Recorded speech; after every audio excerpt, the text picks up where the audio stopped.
Lord, we thank you for giving us this time to worship you as one church, one voice, one family. Amen.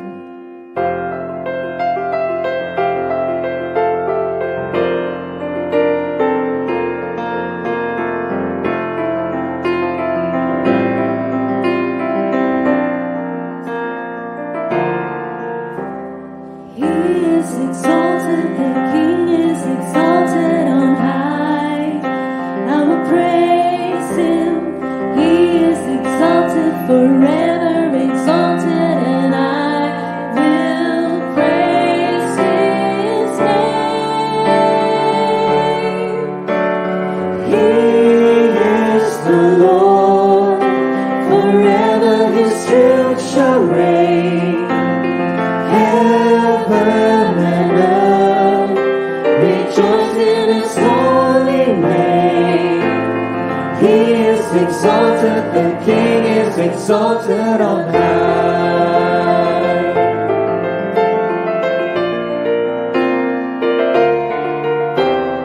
He is exalted, the King is exalted on high. I will praise him.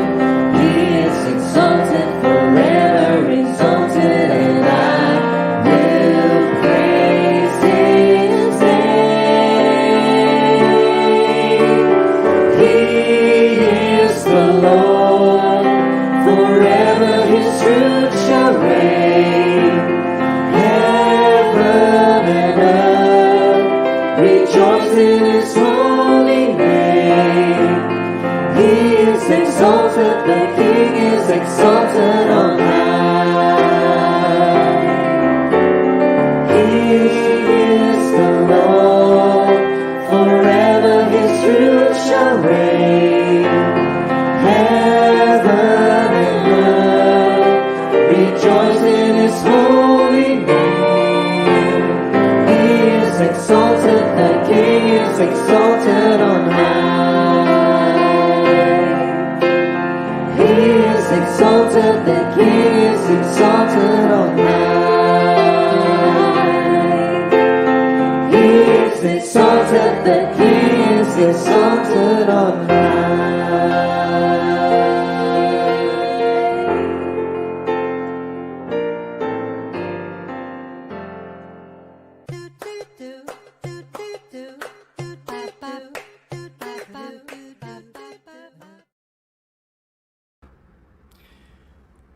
Hello and good morning. Welcome to another live episode of Catholics at Home.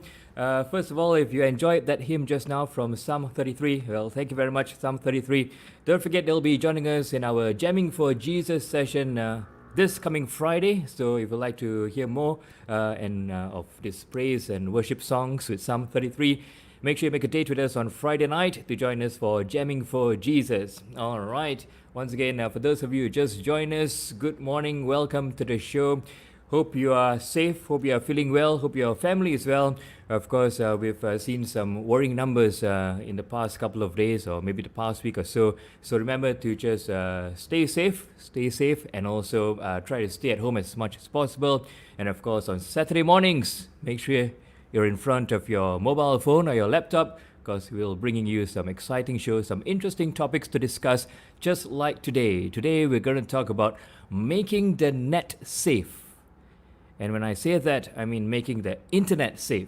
Of course, if you're football fans, you would know last weekend in the Premier League, none of the nets were safe. Yes, a lot of footballs went in. But anyway, that's a topic for another day. In the meantime, if you just join us, once again, please do let us know where you're watching this from. We have the comment section below. Just type in, we'd like to hear from you. We'd like to hear which parish you're from. And yes, tell us something about your Saturday mornings. All right, and while you're doing that, before I bring in our special guest, let me bring in the co-host, our regular co-host, the one and only Father Clarence Devadas. Good morning, Father. Hey, good morning, Kevin. Maybe we should say welcome back, Kevin. We missed you. You've been busy this last couple of busy. months. Yeah. Saturday mornings are becoming a little bit more busy for me, but As long as there's Catholics at home, I'll try and tune in, even if I'm not on the show. So Great. it's great to hear a lot of our experts and of course our celebrities coming on the show in the past week, especially. Of course, I missed Stephen, and used to talk with him a little bit about sports before. But anyway, how are you doing, Father? How's breakfast? Oh, good breakfast, Kevin. Always simple breakfast. Yeah, so it's quite standard. Simple. Quite Saturday standard. cannot be Saturday cannot be simple, Father. Have to be a bit more, weekend breakfast. No, they say we are creatures of habit, and I've developed a three sets of menu for the week. So it's from Monday, Tuesday, Wednesday, then same repeat again Thursday, Friday, Saturday. So Sunday I get to do a little bit something different, because Sunday with Ah, off and all that. But now things have changed, like you said. Uh, we just as we started getting back to church and mass, and now we are back to a 2 week kind of a suspension. yeah. So yeah, so we're trying to accommodate all these different changes now. A lot of things have been planned. I know a lot of parishes have got First Holy Communion. They also got confirmation. Now everything has to be rescheduled. So trying to work those things out now. Yeah, I suppose all the parishes have to adapt quickly when this kind of news comes out, and I suppose hopefully for some parishes they have a lot of reliable people who can just make decisions on the spot and get things going. Well, Yeah, that's but great. I must say that the number of times that we have encouraged people to join, I think is very encouraging. I hear quite a few people have responded to help the parishes. Because all these things sometimes you have to do it within a couple of days, get everything sorted out very quickly. Yes, Yeah, I think it's yes, like yeah, that's been good. That's been good. I think the people have been really great. yes. And what about the football, Father? We're going to talk about, I suppose, cyberbullying in a little bit from now. We're going to talk about cyberbullying, but I suppose most football fans have received some some bullying on Well, on social media. when Manchester United let in 6 goals, well, all the messages came in very quickly onto my phone. Almost instantaneously. Yeah. But then the next morning, everybody went quiet suddenly. So, In fact, I think so, they went in self quarantine also. so I was telling Mark, there's always this competition between Manchester United and Liverpool. If Manchester United can let in 6 goals, they surely want to do one better. So they said seven, we do 7. So always trying to compete with us. Yeah, that's great. Nice sporting rivalry there. Anyway, Father, we have, I think, a very interesting show. So, I suppose let's get talking about making the net safe Yeah. and things that parents and children should know. And we've brought in a special guest from DG, Philip Ling. So, hi, Philip. Good morning. How are you? Morning. Morning, Kevin. Good. How are you? I'm well. I Hi. had my, Morning, Philip. Morning. Father was talking about being creatures of habit, and for me, every Saturday I have to have my yao chow kueh with soft boiled egg. I'll dip it in the soft boiled egg. That's a ritual for me Saturday mornings. But Philip, tell us a bit more about yourself. Okay. So I am Philip Ling. I come from a company called DG, who most of you are supporting us. So I've been with the company 20 years. Right. It's been a long journey. But it's also because that the company truly believes in some of the things we are doing. Example, internet safety, which we've been doing for 10 years now.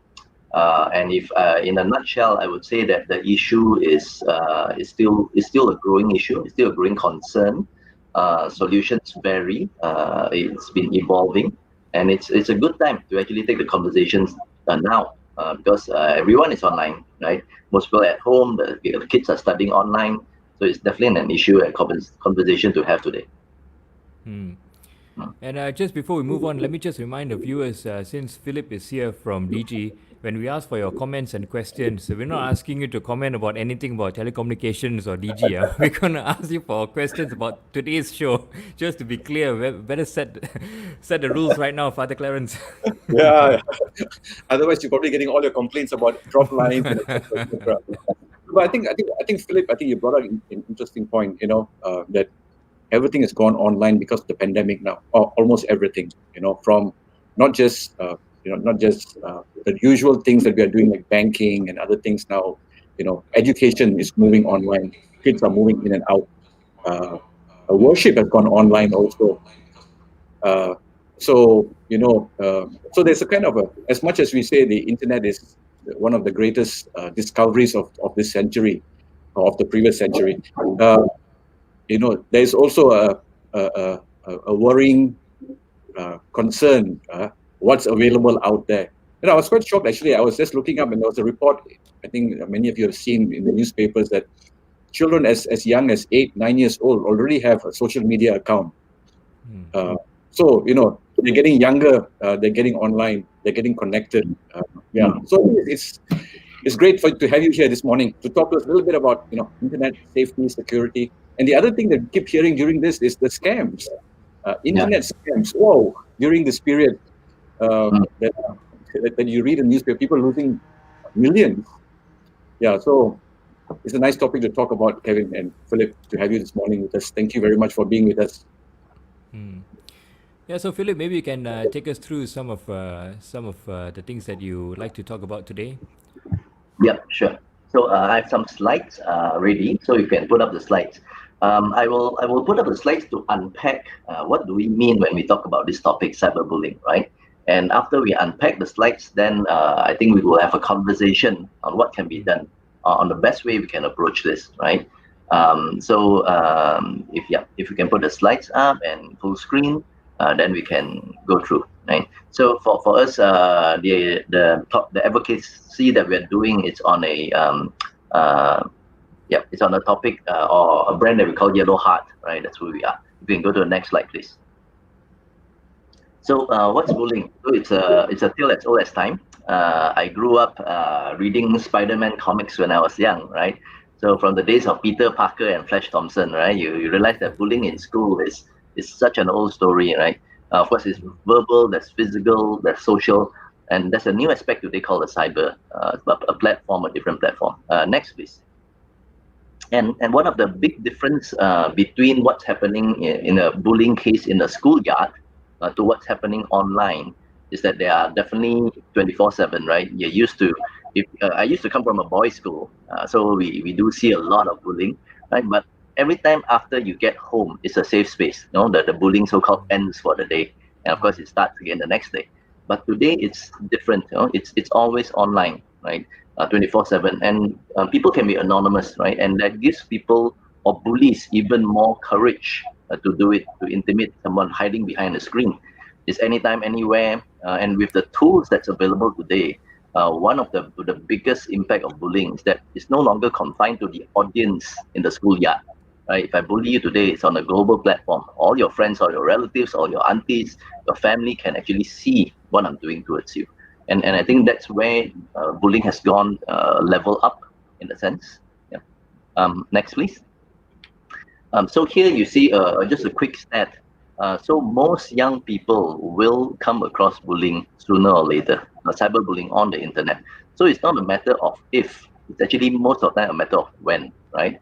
So the question then becomes, when you encounter cyberbullying, are you ready to find solutions for it? Do you know how to tackle it? How do you process it, right? Next, please. So even locally, we don't have to read through, but just a glance here, you see 20% admit to being cyberbullied, and 42% know of someone who's been cyberbullied. When you do surveys, these are usually the question. The kids would say, I know a friend who's been cyberbullied, and just like I know someone who likes this girl, but most of the time, they could be answering for themselves, right? So globally and locally, we know that at least half of kids today have come across different harms or harassments or embarrassing situations or shaming situations on the internet, right? Next, please. There are different ways of bullying online, right? We won't go through a lot of them, but on a average basis or most common cases, the first one is always what we called shaming people or using verbal abuse, right? In a sense, and here you see today, bullying used to be very verbal, and in our times, it was just scolding someone, But cyberbullying today, it has gone beyond words, it's text, beyond text. It's a picture. You can bully someone with picture. You can bully someone on video, right? And today, the one of the highest bullying platforms is that actually Instagram. So for us, Instagram is a place where you put photos. How does bullying happen? It's a place where people are bullying using emojis. People are bullying using acronyms. So those are things that we will try to unpack a bit more after this. Next, please. Okay, this is quite an interesting take on bullying. So what are the factors being bullied? It's the same offline as it is online, right? And you can see that on the basic foundational level is the lack of acceptance and tolerance with people different than us. The highest across is always physical, right? So physical could be either fat shaming, right? What we use, every one of us growing up, you have a classmate who's always considered the fatty, right? It's people wearing spectacles. I used to be called four eyes, and things like that. And even for people who are disabled, right? Because physically you're different, or even mentally you're different, right? And those are always the highest reason, most common reason for bullying. Of course, then you can see here different different origins where people are coming from, different sexual orientations, different religion, gender, family income. So these are all various reasons that is used for bullying, and you can see it commonly either in schools, at workplace, among kids, among society. Let's move next. Here is just another quick breakdown. So as you can see on the top left, the highest is always attitudes towards someone's appearance, right? Somehow the person is just so different from you, and you feel that there's an opportunity for you to comment, and in many of times the comments are derogatory, they are harmful, they are hurtful, right? Attitudes towards my interests or hobbies, right? So that's when if I love to read books and Kevin loves sports, we are so different, right? And then for kids, it's attitudes towards high grades, right? Let's say Kevin is the highest scorer in school. They get all the A's, and I'm getting all the C's. So that jealousy kicks in, that envy kicks in. So same thing towards household income, looking at people who are challenging on both what you have and what you don't have. You can afford a Nike shoe, I can't afford a Nike shoe, so things like that. Then the last two, again, attitudes towards low grades, but also a family member or friend who is also bullied. So it's interesting. A lot of bullying happens also as a revenge, right? So let's say if my younger brother is being bullied at school, as the older brother, you tend to go back and you try to take a shot at whoever is bullying your younger brother, right? So that allows sometimes for the circle to perpetuate, in a sense. Okay, let's move next. Okay, three main concerns of bullying, right? So when we talk about bullying, now that we've unpacked the various ways it happens and where it happens, three things that we as parents or society, we have to think through. What's the frequency or severity of bullying, right? So frequency could be if me and Kevin, we are classmates, right? And I'm the bully, and every day I'm bullying him, right? And you know that even though it's not physical harm, in a long spread of time, it becomes a stressful event for Kevin to go to school every day, or to go to tuition every day, or to go online every day on a gaming platform, because that's where I am. And every time I see him, I repeat my behavior. So that frequency takes a toll on the victim. Of course, then the severity, right? Severity could come into even bullying that's intimidation, right, or threatening. So you see people threatening, like Kevin, if I see you again here, you're gonna get it. So even online, you see a lot of acronyms like the next time I see you, I'll kill you. So those are frequency that creates a fear in the child or in the victim. Now the next one is impact versus reaction. So in the world of bullying, it's actually very psychological, right? And one of the things that we know that a bully intimidates you, or a bully attacks you, hoping to get an reaction from you. That's where the satisfaction comes from the bully, right? If I'm bullying Kevin, I would want to see him cry. I would like to see him be afraid. And the thing with online, why it perpetuates so much, Let me give you an example, right? So again, if me and Kevin were classmates, and I beat him up, right? I beat him up. Kevin cries or Kevin is injured. So once I see him injured or fallen to the floor, I would stop, right? I would stop because, in a sense, as a bully, I've gotten what I've wanted. I've hurt this person. But online, let's say every morning I'm sending Kevin a hurtful message, right? I'm saying you're stupid or you're ugly or such, right? But when I send it to you, Kevin could be affected in his own bedroom. He could be crying in his own bedroom. But as a bully, I don't see it. I don't see you crying, you see. So I don't get that satisfaction. So that makes me continue that behavior again and again and again because I can't get the satisfaction of seeing Kevin angry, right? And I only when he reacts, then only would I probably stop or I would continue. Right? Then we also teach children what's the difference between impact and reaction, right? Some people react very adversely to bullying. It's a spectrum. Some people will just shrug it off. No, it's fine. Everyone calls me by this name, by this nickname. Some people are affected. Some people will cry. Some people will be stressed, and that's where also things like depression and all those come in. So that's a word that I want to talk about later when we have our conversations. It's called resiliency. So resiliency is your ability to be able to be resilient to something that happens to you, right? And we have different levels of resiliency. So that's impact and reaction. Now, the last one is cause and cycle, right? One of the things that we've been trying to champion this 10 years is that when you see a bullying case, what is the cause, right?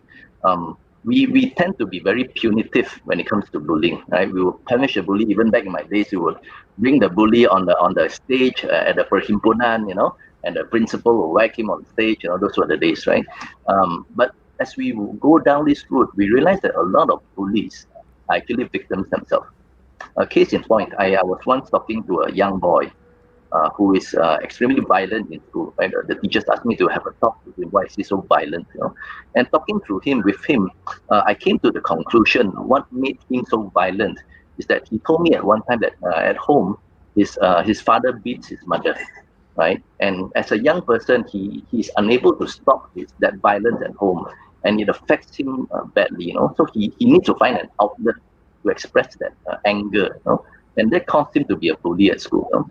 So if you look at it from a surface value, surface action, and you kind of like punish him with punitive whacking and all those every time he does something, you're actually not addressing the main issue around bullying, right? And online is even more difficult. So you see me and Kevin arguing or bullying each other, right? Who has triggered it? So sometimes as a mob, we come together and we say, oh, okay, Kevin is the bully, and everyone attacks Kevin, everyone puts comments. But no one realized that it could be me who started it, right? So Kevin's react was only reacting to my bullying, and then people perceive it as Kevin being the instigator. So the cause is something that needs to really be thought about. And we know it's a vicious cycle. It will continue. People who are bullied often turn to bullies. So these are things to think through when we unpack this topic. Next, please.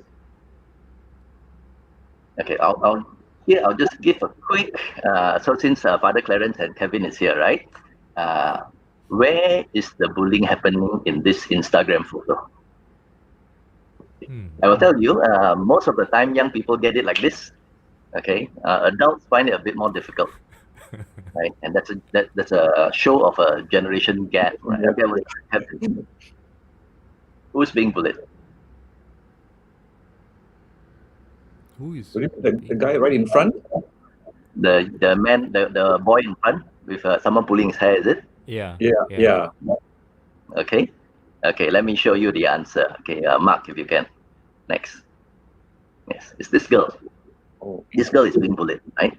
How so? If you look at this photo, everyone is tagged. Everyone has a name. This girl is not tagged, right? She is, and it's not by mistake, and it's not by any factor of forgetting it, right? It's done on purpose. So one of the other ways of bullying, so especially among girls, it's very different between bullying boys and girls, right? Boys are very verbal, very direct. girls use exclusion, right? In the sense that is in this group photo or class photo, you are in the photo, but you're not one of us, right? So we see it even when we're young with my sisters and such, we have got a birthday party, I'm going to invite everyone in class except for her, you know? And those are ways that makes it very stressful for young people when they're excluded from a community or from a group, right? And in the same way, today sometimes as parents we don't understand this type of stress that young people are going through. So example, if there's a WhatsApp group and everyone is talking about something, and your child realizes that they are the topic of the day, and they haven't heard about it, they just heard it through the grapevine. The next day when they go to school, they won't be able to concentrate on the studies. They're just trying to find out what has been spoken of last night, right, in all that whole long conversation. And that's where the stress comes in for a lot of young people. There's another type of bullying called subtweeting. So in Twitter, let's say I want to talk about Kevin, right? We're all bullying Kevin. So we're all saying that, that guy, who sits in the last row, who always laughs, the person who likes to wear black, So if you go into the conversation, everyone knows who we are bullying, right? But no names are mentioned. We never once mentioned that it's Kevin. But by true description, we know exactly who we're bullying. Now, this makes it very difficult for adults to find out who is bullying and who is being bullied. But we can clearly see something is happening there, right? So these are the type of things that's happening online that's so very different. Next, please. Okay, last few slides. So one of the things we also like to make more awareness with our young people is understanding future risk, right? Because the internet is just growing and growing. So let's say if I'm doing a silly photo like this and I put it online, right? Next, please. So there's no stopping someone from downloading a photo and using it elsewhere, right? So to either shame you or to use it. There have been instances where, let's say, a Malaysian family, that's a story I heard, a very beautiful family, nice, handsome-looking father, pretty mother, and two adorable kids, right? They took a family photo, they put it online. At one time, they went to another country, and they found their photo being used as an advertisement, right? By another person in a country. They say, oh, these Asians love this thing, and they were so surprised that their photo has been taken and in another country. It was, of course, by pure coincidence that they stumbled across it. But it proves the point that today, when you put online, it no longer belongs to you. It belongs to whoever downloads it, right? In that sense. And next. So going on the same premises, if you're doing photos like this, photos that we might not feel embarrassing at this point in time, but as we grow older, we kind of regret some of the things that we put online. But people has already downloaded it, right? So next, please. So the way you have to understand is that these things can come back and bite us in the future, right? Let's say the young boy who was wearing a girl's clothes, right? 10 years down the road, he's a CEO of a company. He's someone important in the government or such, right? Someone can just re-upload that photo and start blackmailing or shaming the person, right? And it's always easy to put it out of context, right? And that's where the future risk comes in when we talk about sharing things online. Okay, next. I'm going to move to the other side of the spectrum. So we were here talking all about prevention, right? Things that we need to prevent. The other spectrum is cure, right? How do we create solutions? Does young people trust adults to tell of their issue? Let me give you an example. Sometimes as adults, we don't quite get how stressful it is for the child. Let's say you have a child who is 10-year-old, right? You have a child who is 10-year-old, and your child wants to go out to the football field. We were talking, right? Sports. Let's go out to football and play. So he goes to the field. There is a group of adults who are 20 to 30 or college kids or university kids playing, right? Would you advise your 10-year-old child to join in that group of football players? You probably said no. Why? Because these older brothers, so-called, will probably laugh at you. They won't pass you the ball, So if you insist on going in there, you'll probably be bullied to a certain extent, right? That I think most adults will agree. But your child goes on the online gaming platform, And in the gaming platform, he's actually playing with a lot of other people who are adults. So imagine your child comes online. Your child has been building his army, so-called, like online game army for 1 year. It's used 1 year to build up an army. Me as an adult, I go in because I can buy an army. I can afford to buy an army, right? I wipe out your child's army in 5 minutes, right? And your child starts crying because the 1 year effort is now down the drain. But as a parent, our reaction is that, don't worry about it. It's only a game. But why are you being affected so much? I told you not to play so long. Why are you playing the online game all the time? And now you're crying. Right? But we don't realize that it's not a right of growing up. Bullying is not a right of growing up. It's not a rite of passage. Sorry, it's not a rite of passage. Whether online or offline, it's never a rite of passage. And it's important for us to take those conversations, and so that the child trusts us when they come across something that is hurtful to them, right? Okay, let's move on to the next slide. Just to close off with two slides, this one was just a few days ago in the start. So if you just look at the top middle, online safety, internet usage before and during the MCO, a lot of children are now online, definitely, right? And for us, DG, one of the things we support is a child line. It's a helpline, 15999. During the past 8 months, the calls to child line has gone up 1,000%. Right, more children are actually calling up a child line to say that I want to talk. I've got stress. I've got issues, and a lot of these are actually also related to bullying in one way or another. Right? Then we were talking about scam earlier. So you see on the top right, child identity fraud. It's been shown that a child who is bullied is also more likely to encounter fraud or scams. Okay, next. Okay, let me have a look at show this video. I think the next is a video. This is something that's probably very different from the way we would see a bullying video, right? And it was interesting. This video was built by a teenager's idea, the way he perceives bullying, right? So if we can, or we don't have it, next page. Okay, now yes.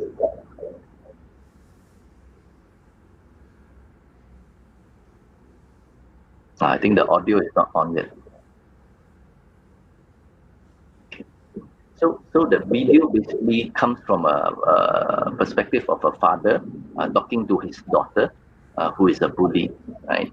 And it's using words and acronyms and visuals that is very young person centric, right? Okay, let's try.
Okay, thanks, Mike. We can go to the last page, I think, last two page. So I wanted to show this video to show that sometimes we don't think that our children are bullies, right?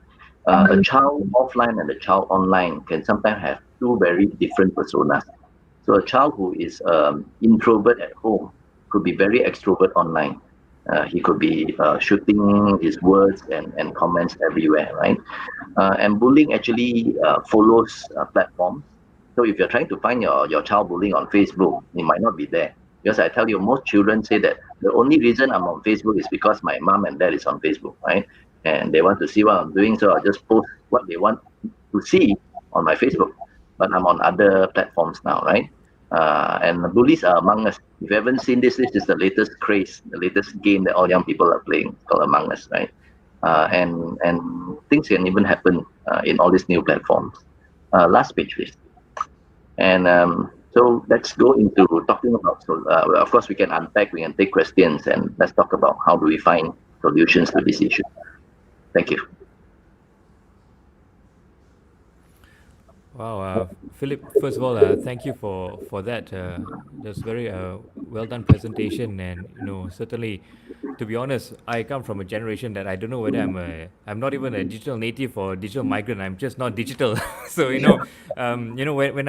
when I knew we were going to do this topic, I was trying to figure out what can I talk about cyberbullying, because I really don't understand it. But thank you for that presentation. It was well presented, and certainly a lot of points that we can cover in this show. But before that, maybe if I can bring on our other guests so that YB Kasthuri can also join in the conversation. Morning, YB Kasthuri Patto, MP of Batu Kawan. How are you? Good morning, everyone. Father Clarence, Kevin, and also Philip. I'm good. And yourself? Yes, we are very well. Thank you. The last time you were on the show, we had a lot of encouraging comments and feedback. Everybody loved what you had to say, and also it was a very entertaining show, I must say. So thank you for coming back again. And of course, we know you have a campaign about enacting laws for cyberbullies, and we will talk about that as well. But maybe we can just continue with Philip and have this discussion together, all four of us, about what Philip has just presented. Yes, thanks, Philip, for unpacking a very dense topic in such a short space of time that we have given to you. I think it puts the issue in perspective. As I said, Kevin is right. Many of us are not digital natives. We have migrated into digital. A lot of it, at least for myself. Maybe you all are much younger, so you all may be digital natives in more than I am. But I think this is the challenge. This is the challenge that a lot of young people go online and they are not aware of what is out there. I mean, as a pastor, as a priest, I always hear the struggles between parents and children. Children wanting an online presence. Parents saying, no, you can't do that.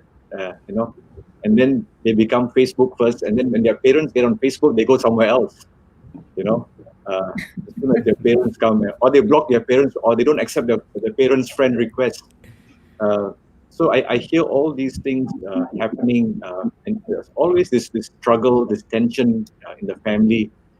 Parents thinking, at what age should I allow my child to be, to have a digital footprint? I was shocked at that report. 8 to 9 years old already, they're very savvy. I shall not name all the. I don't think I can name all the social media platforms. Everybody's in the craze. Lots of people have been trying to get me to do some TikTok videos, which I resisted. I don't know what I would do, but that's the conversation the young people are having today, and that's what we are also struggling with. In your view, I mean, I take it that you are a parent also. How do you manage this? The need for them to have an online presence, but yet parents who are not comfortable. How do you negotiate that for you? So a very good question, very pertinent question even for myself. I've got two girls. One is 10, one is 13. For children, so one thing we have to understand is that children mature differently, right? Some are much more responsible when they're 10 years old or 12 years old. Some even at Form 1, Form 2, they're still acting very childish, right? So it's very important for a parent to look at the responsible level of a child, right? Before you decide to give him a larger world to explore, so-called, right? For me myself, when with my daughters, I think at a very young age, we started to make sure that the conversations are there, right? So it's even today, my children are more IT savvy to me than me. You'll be surprised. Malaysian children are so explorative. You will actually see Malaysian children on Russian apps, on Middle Eastern apps. They would just venture out there to see what's out there. And one main reason is, of course, their parents are not there. Right? In fact, I've met a lot of kids in school who has two phones. So I asked them, why do you need two phones? And they said, oh, because this phone is for my mom to check. The other phone is my phone. So at a certain point, I would say that if your child is still in primary age, it's the best time to take those conversations, to watch YouTubes together, to do a few posts. Of course, that's when you can put in certain controls. Once your child reaches that puberty age, if you have not built that trust with child, it's extremely difficult already, right? Because it's very easy for them to hide things from you. And bullying happens mainly at the puberty age, when as guys our voice changes, our body changes, for girls too, and that's when you used to be in standard 4 and you sit next to this girl and you feel so yucky, and then suddenly by Form 1 you want to sit next to the girl, right? So there's a huge change in puberty, and that's when bullying happens. Oh, Kevin likes Kasthuri, Kasthuri likes Kevin. When things happen, that's when your child needs someone to be there that they can trust. And that's where I feel I myself have taken that approach with my kids.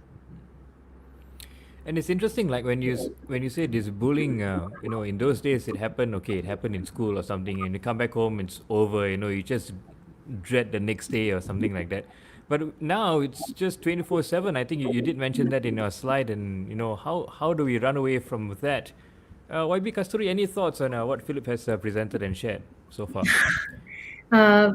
So I actually learned also a lot on what Philip had shared just now, especially when you compartmentalize the issue, when you compartmentalize the problem, and also very interesting to see that Instagram visual of who we all thought was actually the person who was bullied, but then we neglected to look at the fact that that girl standing by the side was not included.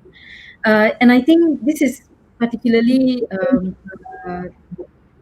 very, very prominent but amongst young people who are on social media. And also it is this sort of, but then these are examples given for children. But we also see many adults being victims of cyberbullying and harassment as well. In fact, we all know the case of a young girl who committed suicide in May this year. And then she's from my constituency. So I visited her family, spoke to her siblings, and found that they had actually reached out to the admin of the page to ask him to remove the post. And he refused to do it by saying, you should raise your child better. You should raise your sister better and educate her better not to do this kind of things. So it's a sort of moral policing that is also happening on cyberbullying on social media, which then, is what cyberbullying is.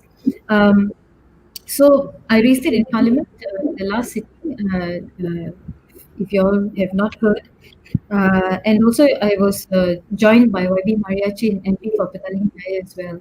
So the minister then replied in Parliament saying that they have appointed Multimedia University to head a team to conduct a research, a poll or a study whether do we need standalone cyberbullying laws. So the team now is headed by Dr. Bama. She's the head of the team, and she has other experts on the team as well. Just a few days ago, we actually had a webinar with Dr. Bama and her team together with YB Maria, and tried to outline some basic things that we can do now, because this study will happen between July to end of the year. and the conclusion will be then presented to the minister, who will then table it in the cabinet for a decision. Now, in my opinion, I think we need cyberbullying laws, standalone cyberbullying laws, because the existing laws are not adequate, or it is fairly new. Even though, Philip, you mentioned that bullying is as old as time, and that's face to face sort of bullying. All of us at some point in our life perhaps had been bullied by our friends, in our families, in society, in our places of worship, maybe university, and even where we work. But then now it is, the game has moved from face to face bullying, physical bullying rather, to online bullying, and that's also like what Kevin said. It's 24 hours. You try to close that chapter from school, and you come home, and it haunts you. It follows you back, and it follows you for days on end, and on one day, years down the line, it will come up again. So how do we protect ourselves from this? I guess it has to be from an awareness point of view, awareness, education on laws, on your rights, etc. But then it also has to be penal in nature to some extent. And my conversation with the Penang CPO was actually very good. He was very frank, very open. He said it's actually a fairly new crime in the country, cyberbullying. The police are more equipped dealing with the hard crimes that actually is more evidence based right in front of them, rather than deal with something that is on social media. And I can understand why. They are already shortchanged on manpower, on resources, monetary resources, human resources, and other amenities as well. So I think having laws like this will then also, I mean, the discussion that we had on the webinar actually focused a lot on a law that would educate as well as punish, which is important. I mean, I'm just saying it as it is. A lot of people will say, "Oh, you cannot be punishing. You have to." Yeah, but it must work hand in glove. You have to create an awareness. You have to educate, and then you have to punish if they're found to have flouted the law. And this conversation has been actually going on for very, very long, apparently since 1985. For example, for sex education, we've been talking about it from 1985, but cyberbullying is something fairly new. My concern is, yes, protecting children, whether with supervision or without, who are active online on social media, and also adults as well. There's also the other aspect of grooming on social media, on sexual violence against children on social media, pornography, and now the latest is, I've been hearing, I'm sure you've heard rumors of bitcoins maybe making a very interesting emergence, and that is scary because you cannot trace. There's no money trail for bitcoins, and therefore the exploitation of children, women, boys on social media, online, will be then very difficult to trace, and that is also something that I think is quite important to look at, but maybe in time to come. But today on cyberbullying, yes, I've even informed Dr. Bama about this podcast, and I think she also has signed up. Yes, He's Mark, online. He's Dr. online. Bama, yes, she's tuning in now. So she's the one heading it, and it's good to have people who are on the same wavelength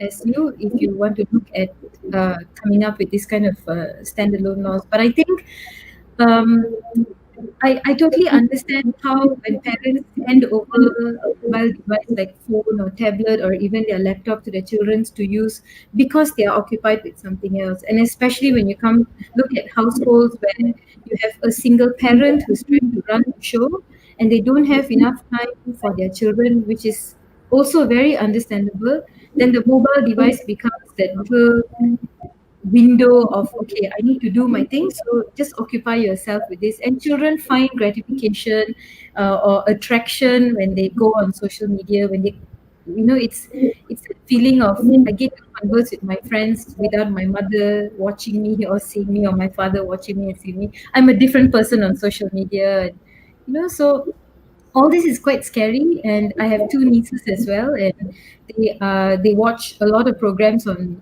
YouTube, and every time I hear language switch to Russian or some other language, I will always quickly run over and take a look at the phone to see what exactly have they clicked on or they're watching, and but how many of us have that luxury of being next to our child, constantly watching what they have access to? So I think the conversation must start in schools. It must start in local communities. For example, in Penang, under Penang Women Development Corporation and also Penang Youth Development Corporation, there has been a lot of conversation on, apart from political education, but to create that sort of an awareness, to empower women, and at the same time to focus on strengthening family structures.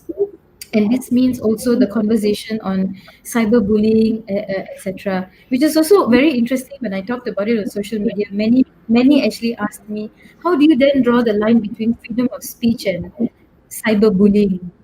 And I think this is good. I actually suggested to the ministry that the ministry should engage with the public and maybe perhaps start this town hall style webinars, to talk to people, talk to parents, and perhaps state by state, fix a date for the state of Selangor, for example. From this time to this time, we will be accepting comments and questions, and we want to hear what the general public have to say about standalone cyberbullying laws, what should be in, what shouldn't.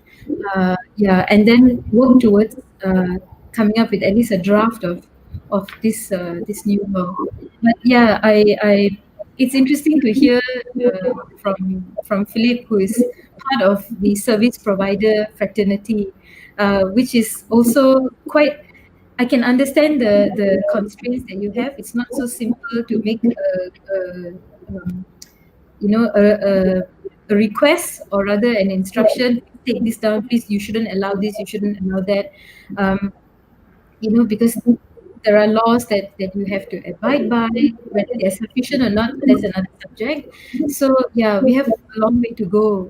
But when you talk about legislation, I think the conversation on cyberbullying must start now, and there shouldn't be another case of a Indian IG who perish at the hands of cyberbullies and people who harass others on social media. I think YB, the passion with which you speak, just simply accentuates the point that I know that you speak from experience. A lot of people have very negative comments, and I wouldn't. I mean, the word I thought of using is not charitable, but it goes beyond that. Sometimes it becomes very abusive, the language. I think we talk about two different things. Philip focuses on educating young people, young school children, so that they don't become bullies. Then you are dealing with, people who are already doing it. What kind of, laws or boundaries to be set? The one thing that I get from Philip and both YB is that the term cyberbullying is very wide. It's a very wide thing. Like you pointed out just now, you comment on somebody's physical appearance can also be termed as cyberbullying. So it's a very wide spectrum that we are dealing with, but we also realize that does this in any way make us less resilient to challenges in life? I'm just asking a question. When you have to be, I'm not advocating. Let me get it right. I'm not advocating bullying, but I kind of, at least I speak from my you grow up very much. Your formation, your character also happens on the football field when you play. When you fight with someone, when you that forms you as a person. When now we have all these protective pillows around us, does it create a different generation of people that is less resilient to negative comments? Philip, I don't know. I'm just wondering. You're speaking. I'm just kind of wondering. Does this happen now? We have all this protection for them. So for me, when it comes to bullying, I agree that definitely we need laws to set the boundaries.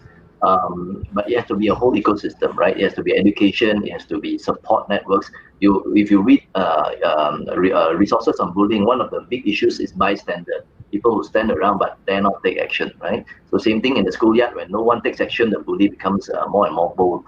So where does community and support system comes in a sense? But bullying or cyberbullying, in a sense, is an imbalance of power, right? So let's say if I'm larger in size than Kevin, I can of course beat him and such, right?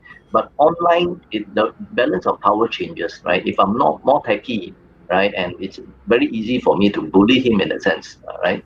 And that's where you need to find that problem with the imbalance of power, and put it at a level where the child has a resilience level to meet that issue. Now, what I mean is that the child has support networks. I know who I can report to. I know who I can ask for help. I think the worst case is when the child feels that he's trapped, or the victim is feel that he's trapped and there's no way out. No one's there to help him. No one understands what's happening. And that's when the child or the victim resorts to certain actions that's very self-harming, right? So I think that's the main thing that we're trying to address to a certain sense. Yeah, and I think we've got a lot of questions coming in already, so maybe we should take a couple of questions. Um, Philip, we'll talk about DG's initiative a little later, so I will hold that question for now. But let's just go to cyberbullying being educated in schools. And I think there's a separate question: where can parents go for lessons or courses for this topic? I guess parents also needs to be educated on how to deal with this situation. I think, like I said, some of us may be clueless and how to deal with it. So, is it already in schools, or we are working Um, towards that? Yeah, so it's to a certain extent, I guess it's in schools. I think that the challenge with schools is that our textbooks, you have to plan it 3 years in advance, right? To get it printed and ready. By the time it comes out, that whatever is there is probably obsolete, right? We used to, example, have Yeah. tips. Put your desktop in the living room where everyone can see. Those type of advice is no longer useful today, right? And whatever tips you're putting out today, 3 years down the road, is probably obsolete also. So that's where one of the challenges are, which is why it's if you look for resources, there's a lot of resources online, right? And sometimes I felt it's most easy for communities to come together, like what we have today, right? Parental groups of friends to just talk about the issue. My daughter, my son is going through this issue, and learn from one another. So I think those are ways of best approaching it. Looking at the options and things you can do, who are the people you can talk to. Those are probably some of the ways. Because at the end of the day, it's very hard to capture, or we say witch hunt the bullying, right? So today, online there's algorithms. You try to filter out vulgar words, example, right? But it doesn't work. Let's say I want to scold Kevin today. People are saying that, oh, Kevin, you are so Google. You're so Google, and Kevin, I FB you, I IG you, and they're actually substituting the vulgar words for normal everyday words. So as a child, everyone's laughing it when I say, Kevin, you're so Google. But as an adult, I don't know what it means. So that's where we need to have those conversations with children. What's affecting you? What's making you sad? What's making you hide in your room and such? And YB, from your point of view, you said that awareness should begin in schools and all that. Like Philip said, we need to adapt quicker. Can the leaders in of our country and in all these ministries, can we adapt quicker to that? Like if something happens, can we get down? I mean, it's going to take a long time to go through all the processes and the approvals and stuff like that. Can we push for something that's a bit more quicker to adapt to situations? I think I don't want to say if there is a will, there is a way. But then I think they should be held accountable for that. And just to quickly touch on what Philip said, that while it does take 3 years to put in, to come up with syllabus or information in textbooks, etc. Today we find many society organizations going into schools to talk to them about good touch and bad touch for children, to go in to talk about safe sex rather, even on sex education. And this is not extensively in the syllabus as what I would want, or many of us would want the syllabus to have. It is the other information that they're getting from not from your traditional textbooks, you know. So I think this sort of conversation on cyberbullying, perhaps even if it's not in the textbooks, it can be then kicked off by other groups, agencies going into schools to talk about it, rather than having it in print. Because when you want to have it in print, it will go through a lot of very lengthy process, etc. But coming to talk about them, shows and interaction, etc. I think that would also work. But the government has to do it. We will propose. All these proposals are definitely. Dr. Bama is listening, so she would definitely take into account all these proposals and suggestions. But I think what is important is also for people to reach out to your elected reps, whether it's on a state level or federal level, to tell them, to remind them, because Parliament will convene on the 2nd of November for the budget sitting, and October 16th is the cutoff date for us to submit our questions. So we have 6 days more. Reach out to your elected reps and tell them, maybe please put in a question on cyberbullying. Please put in a question on empowering children, empowering youths, even empowering parents and adults. How do you deal with this sort of harassment and bullying on social media? Uh, while we do have laws in the country, and you can always say the penal code is there, the MCMC is there, but it's also the how many complaints have actually gone in, and how many people have actually been charged. I just want to quickly share a parliament answer that was given to a question that I put in, and Datuk Sri Wan Aziza in the previous parliament sitting. So from January to June this year, 6 months, MCMC received a total complaint of 11,235 for various crimes, various offences. However, 143 cases had been investigated under Section 233 of the MCMC Act, and a lot of cyberbullying comes under this as well. The hate speech, the cyberbullying, etc. 7 have been brought to court, which means we're talking about only 1% of these cases that have been brought to court. I assume all the other, from the 11,000, the rest probably may have been investigated or charged under the penal code, criminal defamation, blackmailing, etc. MCMC would their jurisdiction is on this sort of hate speech, the cyberbullying, and this kind of violations. And if you're talking about 11,000, so many and as what Philip had said, if there had been 1,000% increase of children calling up 15999 to say that they have gone through some experience of bullying or harassment, some violence, then that should tally with this number, that it should be reflected here, and it doesn't. Which means the current system, not just the law, but the system it's broken. So we need to start the conversation on cyberbullying fresh.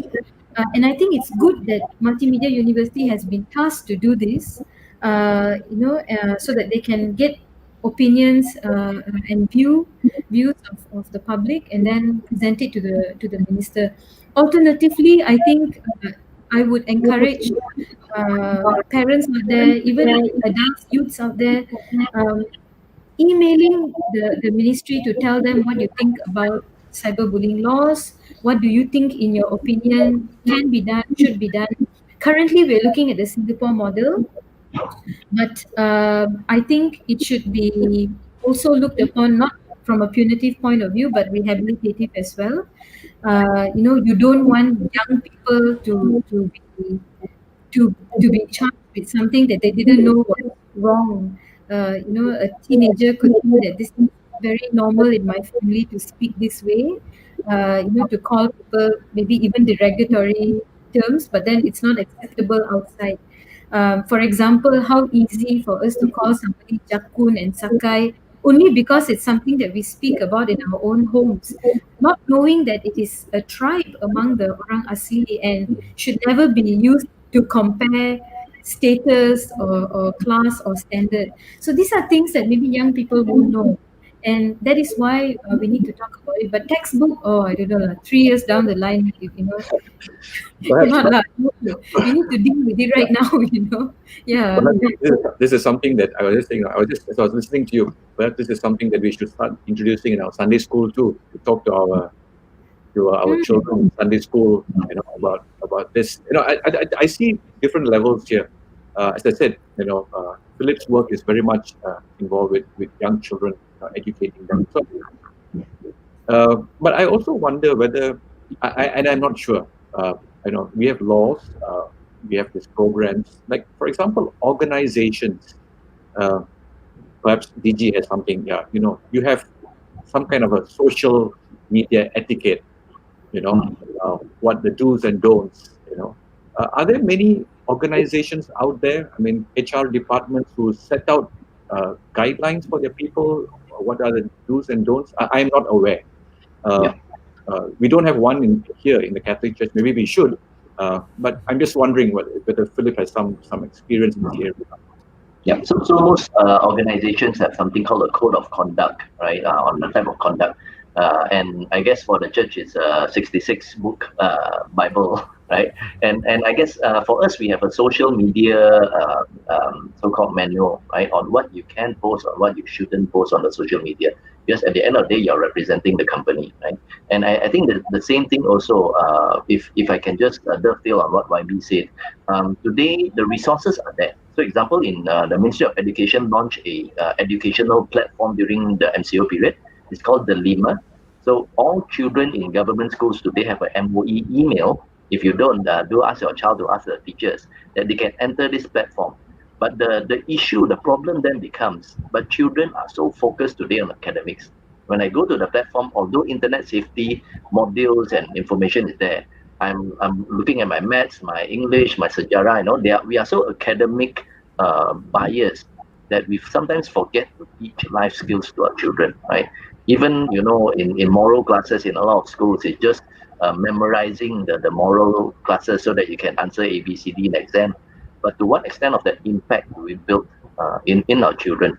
I think that's one question we need to ask in general. Secondly, like you said, with parents and child, it's always good that before, when you first give the child a device, that's almost like you said, a code of conduct or something that we agree on both sides. So what happens if you're caught sharing your photos online or naked photos online? What happens when certain things are happening online, right? So rather than just punishing sometimes without taking those conversations, I think it's important that we list down those things, promises with our kids, that we are transparent. That as a parent, I won't overreact. I will listen to your side of the story before we decide whether it's right or wrong and what should be done. So again, it goes back to the family unit. Yeah, and as I mentioned earlier, Philip, we had some questions and one asking about DG's initiative. Would you like to add on to that? Yeah, so the main one is that, of course, we have resources on the Ministry of Education's platform today. We are also, so our main thing is that we constantly talk to young people to find out what's the latest trends, what's the latest acronym, what's the latest way of bullying. And we try to produce those in terms of resources for parents. So if you go to our webpage, our social media, you'll find out some of these things. And of course, we try to link parents up or groups to other NGOs or other people out there when you need it. So, example, we are smart partner to Childline, to a lot of NGOs, but we're also a smart partner to PDRM. So when the issue becomes criminal in nature, then we will advise them, okay, you can actually go to the police. When it's just requiring more counseling, more building of the skills or resiliency of the child, we tell them, why don't you take this type of conversations with your child? And same thing with example, sexual education. At what age do you start talking to a child about it? Right. So it's the same type of topics that you need to talk about. Well, I'm not going to put you in the spot, and this is just something that crossed my mind. You don't have to answer if you don't want to. But let's say in our churches, if we want to invite someone to come and speak to our young people, could they get in touch with your organization, or could you put this in touch with some other organization? Because a lot of us who do Sunday school, we are not experts in this field, and we probably get like the slides you have to share with our young people. Is there an avenue for that? Yes, definitely. You can approach us. We've done it before. I think for the Holy Family in Gajang also, and we've done it for a number of other organizations, religious communities. I think basically we actually like that because these are where parents gather. Right? It's very easy to go to schools and educate a child. It's very hard to find parental groups. And I think in community groups, that's where we can most of the time find them and help them on this journey. It says. So how do we get in touch with you or with your team? I guess you can email us. I can share my email later. Another group that's very active in this is Generasi Gemilang. You might have heard of them. So Generasi Gemilang also works on a lot about interesting. They look about even on addiction, like gaming addiction, pornography addiction. Actually, as you go into the whole issue, there's a lot of relations. Right? If I can use one quick example, there was a real case where there was a group of girls bullying one girl in particular in the group, right, in the social media group, because she was a bit more plump in that sense, right? So as they were bullying her, this new person came in, and this new person became a friend to this girl. He's saying that all your friends are just girls. Today you are a woman. You're no longer a girl, right? And very quickly, that bullying case became a grooming case, right? Immediately, she fell in love with this guy, and then things started to happen, right? So when someone has very low self-esteem or is in a very vulnerable stage, it's very easy for other risks to jump on board that bandwagon. And those are things that I think we need to watch out very much. Thank you for asking for that, Father Clarence, for some guidance for Sunday school teachers. I think some Sunday school teachers are asking the kids how to open Instagram account. Yeah, that's the thing, because when we went online, a lot of our teachers didn't even know how to use Google or other things, how to run Sunday school programs, and the children were teaching them how to use it. So I think it's great that if we can, there are a lot of Sunday school teachers probably would be listening to this, who can get in touch with Philip, and I'm sure Philip can direct us. I think that is the education part, of our young people. Because I think this is a great concern. Like you said, I know we have extended our time. The mobile device has become the best babysitter for a lot of parents. So they are online a lot of times, and they pick up a lot of things from that. Maybe on another show we will talk about gaming, how gaming, kind of somehow conditions the mind of our young people. A lot of this violent games, something I struggle with that too, how to answer these questions. Perhaps we have Philip another time. And maybe YB, if people want to support your initiative, is there something that, apart from getting in touch with your local member of parliament, is there somewhere they could go to, sign up their support? Is there a signature campaign or something like that maybe we should start something? We haven't started an initiative like a signature campaign, Father, but it's a good idea though. But I think perhaps a signature campaign would be necessary once the show or we have proposed to the ministry to have a bipartisan briefing for all MPs in Parliament on cyberbullying laws and what it entails.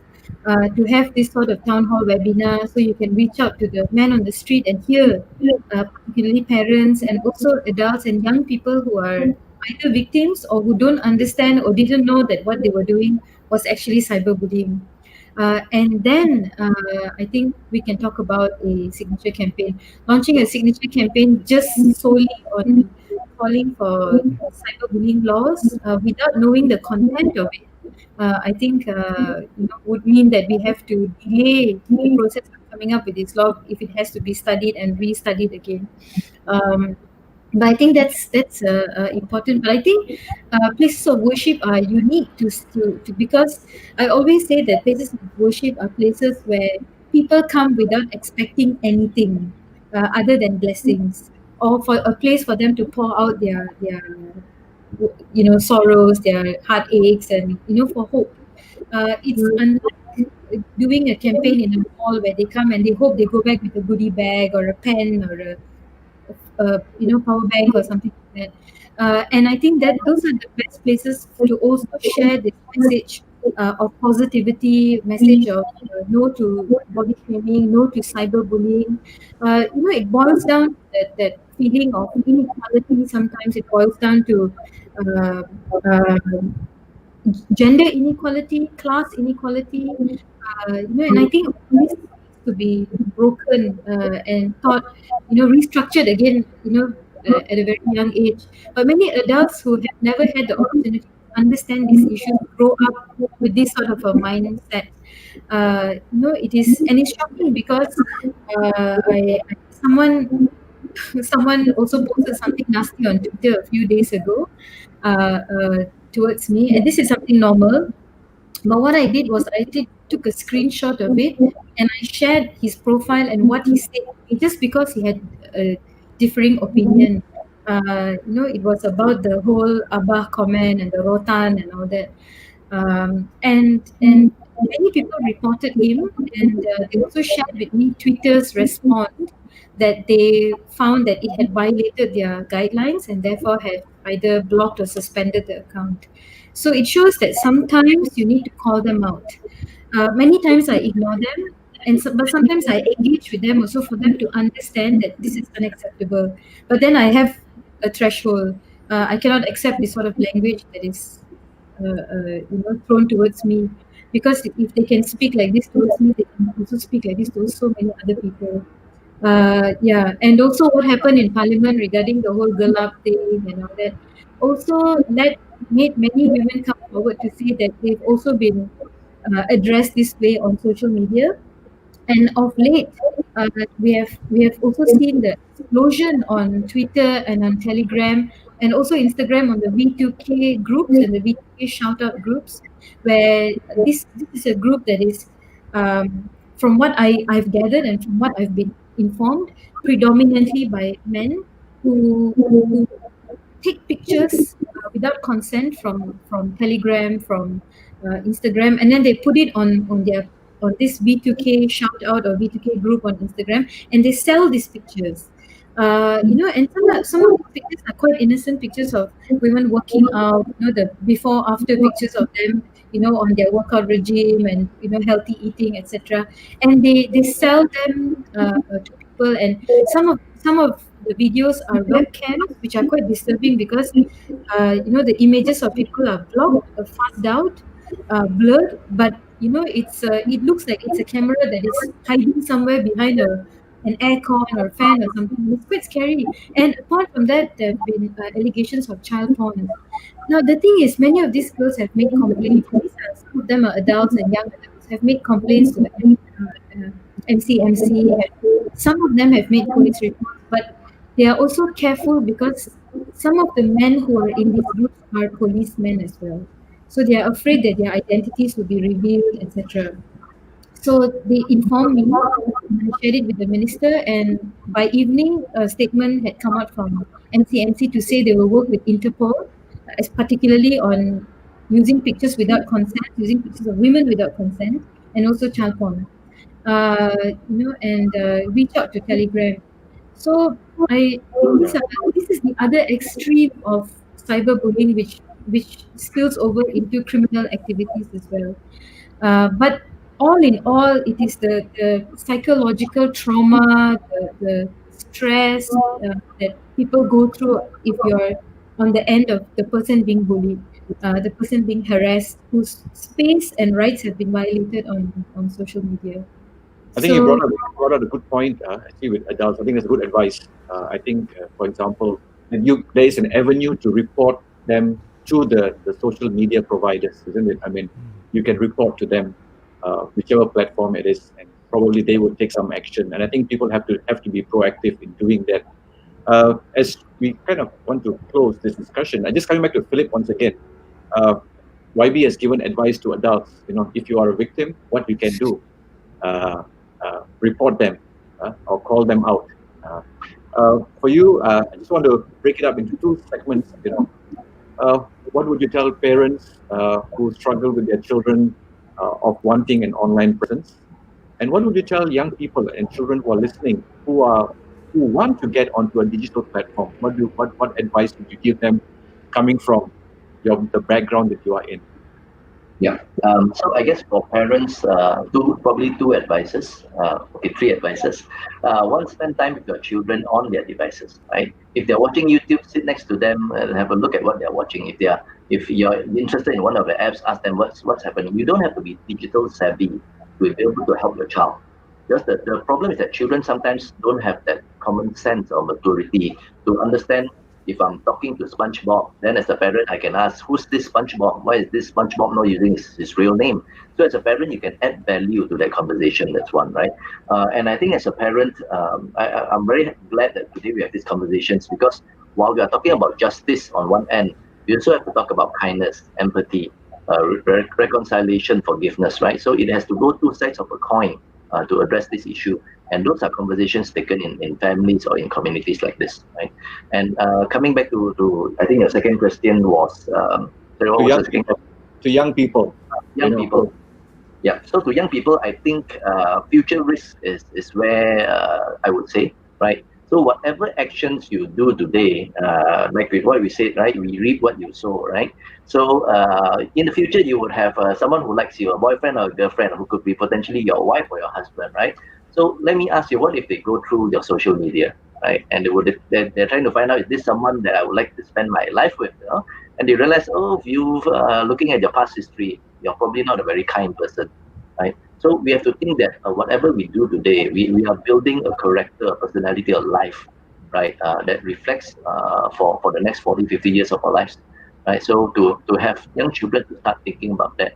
And I think one of the things everyone wants to be a better person, a kind person, a brave person, right? To stand up for your friends, to stand up for what is wrong. No, I think at the end of the day, when all of us leave this earth, people will not remember you because you got 8 A1s or because you're the class prefect or something. You know, people will only remember you because you've been kind to them. You know? And that's why I tell young people, you know, and when you're 40, 50 and you look back, the people who are your best friends are people that you've been kind to, and that's where they should go. So once again, Philip, yeah. So those of you who are listening out there who want to get in touch with Philip, I think we have his email just now flashed. Do get in touch with Philip. Now, like what Kevin said, please don't send him an email if you have a network problem. This email is not for network problems. If you want to get in touch with how you can have a kind of an awareness program, I'm sure Philip would be able to help our Sunday school, our churches, who would like to educate not just the children, but also I think the adults are very important. Parents, church workers. Maybe also we need to get for our priests sometimes. We also need to be educated to know what this happens. Yeah, we'll get in touch with you, Philip, and see how we can have this kind of a program to educate our people with regard to social media, code of conduct, the dangers of it. Back to you, Kevin. Yeah, well, as you all know that we've gone longer than our usual show, and this only shows that this is a very, very interesting topic, and a lot more that actually we can cover and we can talk about. So I'm sure maybe we'll have Philip and also YB back on another day to talk more about this, and we can have, like Philip said, things move very quickly. So by the time we have the next show, there'll be a lot more to talk about and different scenarios that we can go through. I think it's important to go through the scenarios because then we know how to respond to it, even as adults, parents, and what to say to our children. And Philip was saying about the Google FB and all that. I didn't know what he was saying there. I Google Kevin, or I was a bit lost there. But anyway, we will go through this together, and we should have this more often, this conversation more often, definitely. So once again, thank you very much, Philip Ling from DG, and also YB Kasthuri Patto for joining us and enlightening us about all this. Certainly, YB, we hope the laws will be can be moved quicker, and of course, we look forward to some sort of policy or some policing around for the internet. That's for sure. Father, shall we close with a prayer? Yes, let's pray. In the name of the Father, Son, and the Holy Spirit. Amen. God our Father, we thank you for this day. We thank you for this conversation that we have had, this openness, awareness that you give us.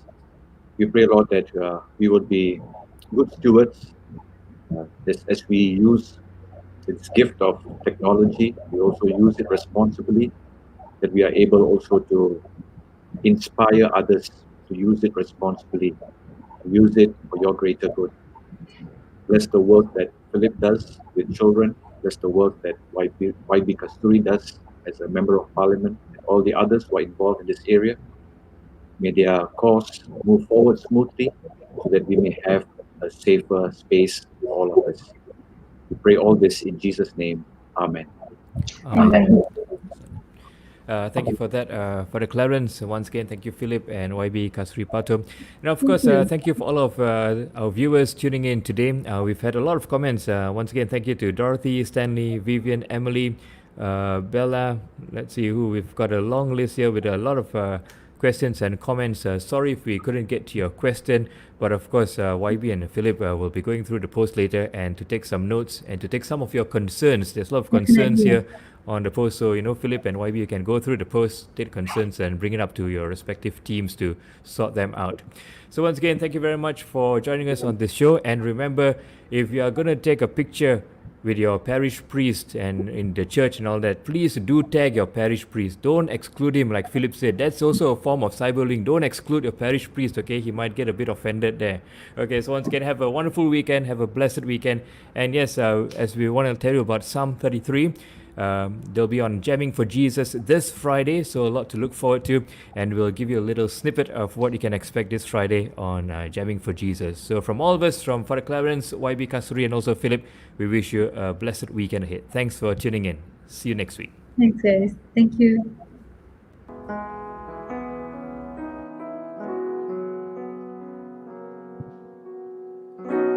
Be still for the presence of the Lord, the Holy One is here.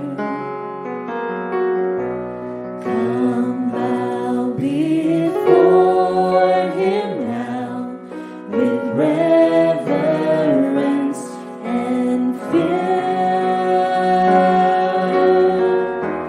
In Him no sin is found. We stand on holy ground. Be still for the presence of the Lord. The Holy One is here.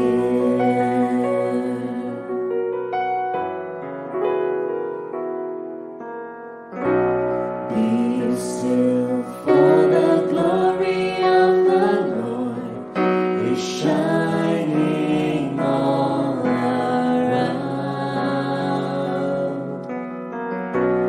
He burns with holy fire, with splendor He is crowned. How awesome is the sight! How radiant King of light! Be still, for the glory of the Lord